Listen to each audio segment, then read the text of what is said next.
गुरुग्राम में NASSCOM company ने private sector में हरियाणा के युवाओं को 75% आरक्षण के मामले को लेकर एक अपील की है। दरअसल नेस्कॉम ने प्रतिनिधि की ओर से ये कहा गया है कि अगर उनकी बात नहीं सुनी गई तो ज्यादातर कंपनियां पलायन करने पर मजबूर हो जाएंगी। एक रिपोर्ट देखिए।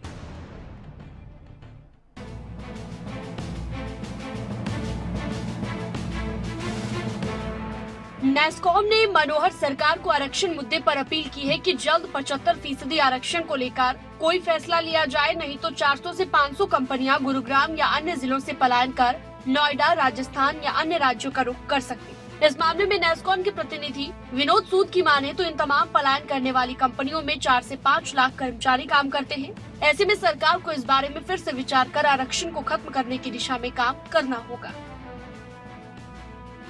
जहाँ एक तरफ हमारे प्रधानमंत्री कह रहे हैं एक भारत श्रेष्ठ भारत, तो दूसरी तरफ हरियाणा राज्य सरकार ऐसे कानून लाके जो अपनी एक गुड़गांव की एक इमेज थी, और ये यहाँ तक कहा जाता है कि गुड़गांव दुनिया का बीपीओ कैपिटल है, उसके लिए जो ये स्टेप ले रही है वो एक नेगेटिव स्टेप रहेगा। और हमारी तो राज्य सरकार से ये विनती रहेगी कि इस कानून को वो वापस लें। इस मामले में नेस्कॉम के प्रतिनिधि की माने तो 75% आरक्षण को लेकर एक सर्वे भी करवाया गया, जिसमें 75 कंपनियों के 1.5 लाख कर्मचारियों ने हिस्सा लेकर इस कानून को नकारात्मक सोच वाला राजनीतिक फैसला बताया है। शुरू से ही जब ऐसे एक्ट के बारे में बात चल रही थी तो नेस्कॉम ने गवर्नमेंट को रिप्रेजेंट किया था कि ये नेगेटिव स्टेप होगा बिजनेस के लिए। तो एनीवे अब तो ये बिल पास हो गया है, तो अभी नेस्कॉम ने एक सर्वे किया और उस सर्वे में करीब 75 कंपनीज ने पार्टिसिपेट किया, और इन 75 कंपनीज के करीब 1.5 लाख कर्मचारी हैं गुड़गांव में। तो इन 75 कंपनीज में से 80% कंपनीज ने यह कहा कि ये बहुत नेगेटिव स्टेप है, और इसके कारण ये होगा कि जो हमारे प्लान थे एक्सपेंशन के, वो तो फॉर श्योर अब हम गुड़गांव में एक्सपैंड नहीं करेंगे, हम बाकी राज्य में एक्सपैंड करेंगे।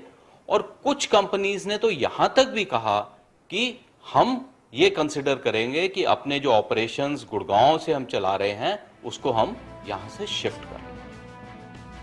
दरअसल नेस्कॉम भारत की सूचना प्रौद्योगिकी और बीपीओ का एक व्यापारिक संघ है। ये सॉफ्टवेयर और सेवाओं में व्यापार की सुविधा देता है। इसकी स्थापना 1966 में हुई थी। इसके सदस्यों की संख्या 1500 से ज्यादा है। नेस्कॉम भारत में टेक उद्योग का प्रमुख व्यापार निकाय और चैम्बर ऑफ कॉमर्स है। इसमें भारतीय और बहुराष्ट्रीय दोनों संगठनों सहित 2800 से ज्यादा सदस्य कंपनियां शामिल हैं। नेस्कॉम की इस अपील के बाद देखना होगा कि क्या सरकार 75% आरक्षण के मामले में कोई फैसला सुनाएगी या इनकी ये अपील व्यर्थ जाएगी।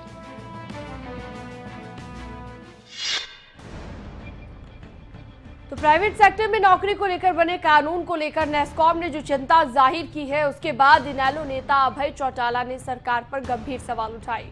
वहीं दूसरी तरफ स्किल्ड लेबर की कमी को लेकर मुख्यमंत्री मनोहर लाल की भी प्रतिक्रिया सामने आई।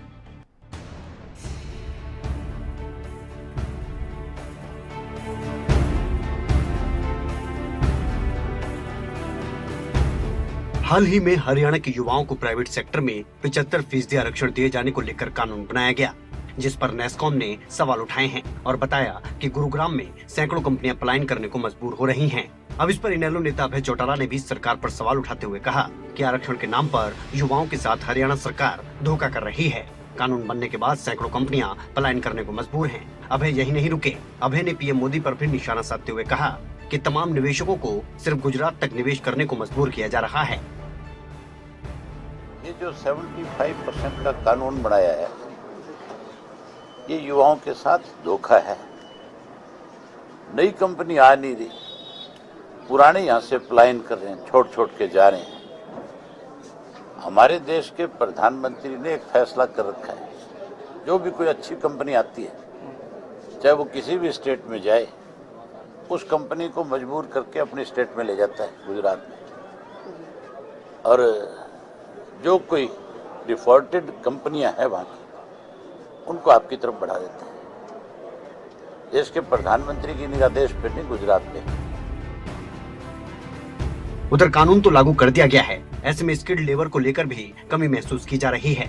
मुख्यमंत्री मनोहर लाल ने कहा कि स्किलिंग की जो आवश्यकता है वो जरूरी भी है, जिसकी योग्यता पूरी होगी उन्हें काम भी मिलेगा। साथ ही प्रदेश सरकार की स्किल्ड यूनिवर्सिटी भी है, इसके लिए सरकार काम कर रही है। स्किलिंग की हमारी यूनिवर्सिटी भी है, स्किलिंग के हमारे हरियाणा स्किल डेवलपमेंट मिशन भी है। बहुत से कोर्सेज जो आवश्यकता है एंटरप्रेन्योर की, इंडस्ट्री की, वो सारी स्किलिंग उनको कराएंगे। और ये बात ठीक है कि स्किल्ड जो लोग हैं वो यानी एक स्किलिंग की जो आवश्यकता है वो जब तक नहीं होगी तब तक बाध्य कोई भी नहीं है। स्किलिंग और जो योग्यता है वो पूरी जिनकी होगी उन्हीं को इंडस्ट्री को रखना। 75% आरक्षण लागू होने के बाद विपक्ष लगातार इस पर सवाल उठा रहा है। ऐसे में नेस्कॉम जैसी संस्था का इसमें बदलाव की अपील करना और कंपनियों के पलायन की बात सामने आना वाकई गंभीर विषय है। देखना यह है कि सरकार की तरफ से नेस्कॉम की अपील को लेकर क्या प्रतिक्रिया सामने आती है। गुरुग्राम से करण जयसिंह और चंडीगढ़ से अनिल मोर, खबरें अभी तक। अगर आपको हमारा ये वीडियो पसंद आया हो तो पेज को लाइक और शेयर करें और इसी तरह की हर वीडियो सबसे पहले पाने के लिए चैनल को सब्सक्राइब करें।